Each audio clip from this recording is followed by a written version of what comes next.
दोस्तों नमस्कार। मैं आज की इस क्लास में आपको एक खास टॉपिक पे चर्चा करूंगा जो कि हमारे घर परिवारों में अमूमन किसी न किसी जन्म कुंडली में पाई ही जाती है। इसमें होता क्या है दोस्तों, ऐसे जातक का खुद का जीवन और साथ ही उसके साथ जुड़े हुए परिवार या रिश्तेदारों का जीवन भी बुरे हालात का होता है, यह पता चलता है। तो दोस्तों ये टॉपिक क्या है, क्योंकि मैंने पिछली वीडियो भी चंद्र 12 और केतु खाना नंबर 1 से 12 पे डाली थी। आज की यह वीडियो यानी कि आज की यह क्लास आप लोगों को चंद्र खाना नंबर 12, इस बात को समझिए, और बुध खाना नंबर 1 से 12 के रूप में दूंगा।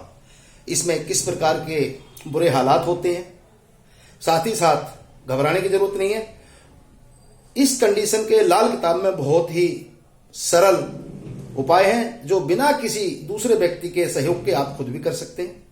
तो दोस्तों आज इस विषय पे बात करते हैं। समझ लीजिए, यह हमारे उत्तर भारत में जन्म कुंडली का एक प्रकार है, आप सभी जानते होंगे ज्यादातर लोग। तो दोस्तों ये खाना नंबर 1 कहा जाता है। मैं दोबारा बोल देता हूं, काल पुरुष कुंडली के अनुसार हम चर्चा कर रहे हैं, लाल किताब में उसी तरीके से चर्चा की गई है। यह खाना नंबर हमेशा 1 ही होगा, चाहे यहाँ पे 4 लिखा हो, चाहे 6 लिखा हो, चाहे 10 लिखा हो, इस प्रकार से। तो ये 1 होगा, 2 होगा, 3, इस प्रकार से घूमते आएंगे तो खाना नंबर 12 होगा। अब दोस्तों यहाँ पे समझने वाली बात है, जो मैंने कहा कि चंद्र खाना नंबर 12, जब चंद्रमा खाना नंबर 12 में बैठे हों और अब जो ग्रह है दूसरा बुध, वो अलग अलग घरों में होगा। किसी व्यक्ति का जन्म हुआ, उसका चंद्रमा जन्म के समय में 12वें घर में था, बुध 1 में था, या बुध 2 में था, या बुध 4 में था, या बुध 7 में था। इस प्रकार से हम चर्चा कर रहे हैं। उसके क्या फलादेश आते हैं, मतलब प्रेडिक्शन क्या होती है, और इसकी जो फलादेश है वो दोस्तों बहुत ही दुखदायी है और बहुत बड़ी बुराई का है। मैं इसलिए आप लोगों को जागृत करने के लिए, आप लोगों को समझाने और बताने के लिए इस विषय पे आज चर्चा कर रहा हूं। इसमें होता क्या है दोस्तों, चंद्र 12वें घर में और बुध किसी जातक का जन्म हुआ, उसी के टेबल में खाना नंबर 1 में हो, तब ऐसे व्यक्ति का जब जन्म होता है तो ऐसे व्यक्ति को सरकार की तरफ से यानी कि राज दरबार की तरफ से बहुत बड़ी समस्याएं आती हैं। ऐसा बच्चा वर्षों वर्षों किसी कंपटीशन की सरकारी नौकरी की तैयारी करता है और सरकार से संबंधित उसको लाभ यानी कि नौकरी नहीं मिलती है। ऐसा बच्चा कोई सरकार के खिलाफ नहीं काम करता, फिर भी उसको बुराई मिलती है।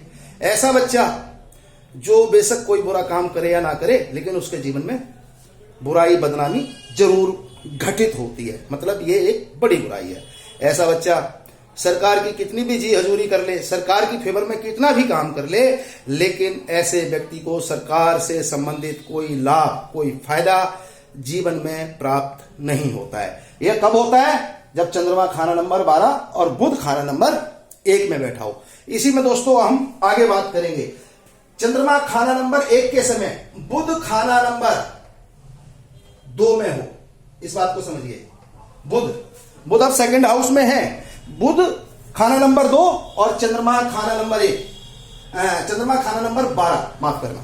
तो दोस्तों ऐसा व्यक्ति, इसकी जहां पे ससुराल हो, यानी कि इसकी जिस घर में शादी हो जाए, ससुराल उजड़ी बराबर होगी। ससुराल के पास रुपया पैसा धन संपत्ति सुख के साधन नहीं होंगे, इस प्रकार समझिए। अब दोस्तों इसी में आगे चल के हम जब बात करेंगे, चंद्रमा खाना नंबर 12 के समय बुध खाना नंबर 3 में बैठा हो, चंद्रमा 12वें में ही है और बुध 3 में, ऐसे बच्चे का अगर किसी परिवार में जन्म हो जाए तो ऐसे बच्चे के भाई बंधुओं के बाजू कटे माने गए हैं, यानी कि ऐसे जातक के भाई बंधु जीवन में कामयाब ना होंगे, बेचारे फटेहाल रहेंगे, गरीबी में गुजारा चलेगा, उनके जीवन में बहुत सारी समस्याएं समय समय पे प्रकट होती रहेंगी। यानी एक बुरा जीवन, एक सुखों के हालात का जीवन ना होगा, उनके जीवन में अनेक प्रकार की विविधताएं दिक्कतें आएंगी, इस प्रकार से। और दोस्तों इसी प्रकार चंद्रमा 12वें घर के समय, 12th हाउस का चंद्रमा के समय बुध 4थे घर में ऐसे बच्चे का जन्म हो जाए तो ऐसे बच्चे के मामा परिवार में बहुत ज्यादा बुरे हाल होंगे, मामा परेशान होंगे, मामाओं के जीवन में बहुत प्रकार की दिक्कत समस्याएं होंगी, मामाओं के यहाँ मौत होना, मामाओं के यहाँ विधवा औरतों की संख्या ज्यादा हो जाना, मामाओं के यहाँ कोई जवान स्त्री की मौत की वजह से जवान मामा का विधुर जीवन हो जाना, मामा के यहाँ औलाद का पैदा ना होना, या मामा को रोटी के लिए भटकना पड़ जाता है। इस प्रकार से मामा परिवार पे काफी मंदे असर देखे गए हैं। अब दोस्तों इसी में चंद्रमा जब खाना नंबर 12 में है और बुध खाना नंबर 5 में हो, तो ऐसे समय में दोस्तों कहा जाता है कि ऐसे व्यक्ति की औलाद के साथ मंदे हालात होंगे, यानी कि ऐसे व्यक्ति के संतान ना हो जाए तो कामयाब ना हो, लंगड़ी लूली हो जाए, अपाहिज हो जाए, नशा पत्ती करने वाली हो जाए, जुआरी शराबी हो जाए। यानी कि ऐसे समय में जब चंद्रमा खाना नंबर 12 और बुध खाना नंबर 5 में हो, तो ऐसे व्यक्ति को औलाद से संबंधित सुख ना मिलेंगे, साथ ही ऐसे व्यक्ति की औलाद भी बुरे हालात में होगी, कामयाब ना होगी। इसी में दोस्तों आगे चलते हुए जब हम चर्चा करेंगे कि जब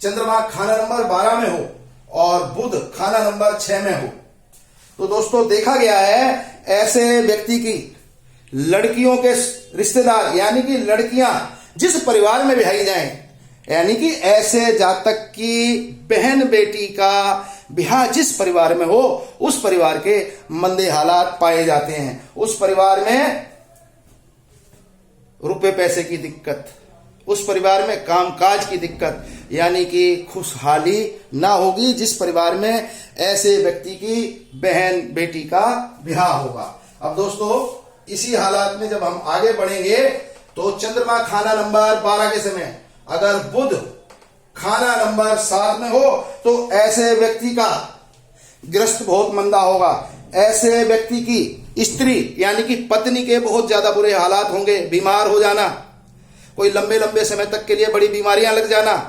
अपाहिज हो जाना, पति पत्नी के बीच में संबंध खराब हो जाना, पति पत्नी के बीच में मार पिटाई होते रहना।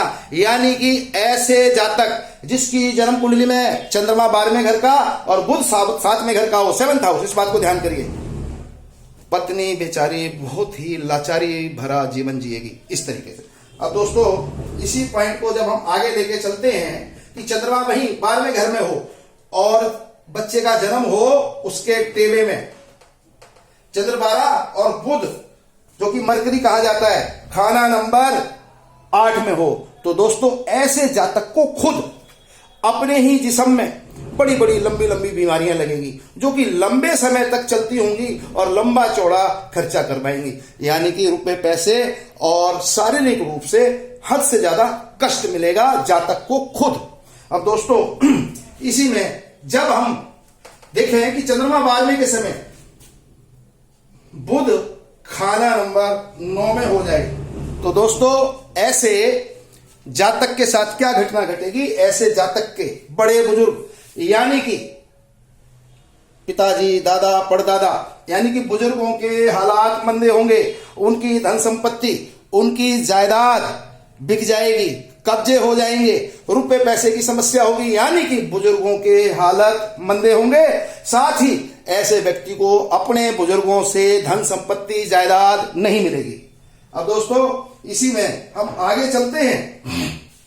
चंद्रमा 12वें के समय बुध खाना नंबर 10 में हो, तो दोस्तों ऐसे व्यक्ति के साथ अकस्मात यानी कि रात को बहुत अच्छी तरीके से सोए, सुबह पता चला कि जो जायदाद हमारी थी वो तो किसी और ने कब्जा कर लिया, या हमने कहीं पे कुछ पैसे जोड़ के कोई जमीन जायदाद खरीदी थी, पता चला कि वो जायदाद तो पहले ही कहीं बिक चुकी है, या कोई फर्जी फरोड़िया आदमी हमें बेच गया है। इस तरीके के मंदे हालात, अकस्मात यानी कि एक तरीके की दुर्घटना जैसे हालात, एकदम अकस्मात, रात को सोए और सुबह जागने पे पता चला कि सब कुछ उजड़ चुका है। इसी में दोस्तों चंद्र 12 के समय अगर बुध खाना नंबर 11 में हो जाए, तो दोस्तों कहा जाता है कि ऐसा व्यक्ति बेगुनाह हो, चाहे उसने कोई गलत काम ना किया हो, लेकिन ऐसे व्यक्ति को सजा भुगतनी पड़ जाए। यानी कि ये हालात भी खुद अपने ऊपर मंदे होंगे, यानी कि बेफालतू में बिना कोई कसूर इल्जाम लग जाते हैं। इसी में दोस्तों जब हम आगे देखेंगे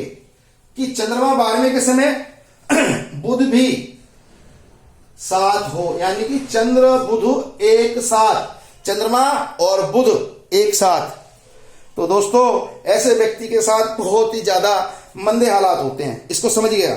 होता क्या है, ऐसा व्यक्ति खुद परेशान रहता है, वो दूसरों से सहायता देखना चाहता है, दूसरों से मदद लेना चाहता है, लेकिन ऐसा व्यक्ति जिसके पास भी मदद के लिए जाता है वो बेचारा पहले से ही परेशान होता है, वो आगे आगे पहले ही भाग रहा होता है, वो किसी और से मदद की उम्मीद लगाए बैठा है। यानी कि ऐसे व्यक्ति को, जिसके चंद्रमा और बुध खाना नंबर 12 में मुश्तरका यानी कि एक साथ होकर बैठे, ऐसे व्यक्ति को किसी से सहयोग भी प्राप्त नहीं हो पाता है। तो दोस्तों ये बहुत मंदे योग हैं। एक और मैं बात बता दूं दोस्तों, ये सारे योगों की मैं चर्चा जो आपसे कर रहा हूं ये लाल किताब ज्योतिष विधा के अनुसार है, और लाल किताब ज्योतिष में इन सभी बुरे हालातों के उपाय भी होते हैं। तो दोस्तों जल्दी से जल्दी लाल किताब की तरफ आइए और किसी अच्छे नजदीक के लाल किताबी से मिलिए और अपने उपाय लीजिए। नमस्कार, धन्यवाद।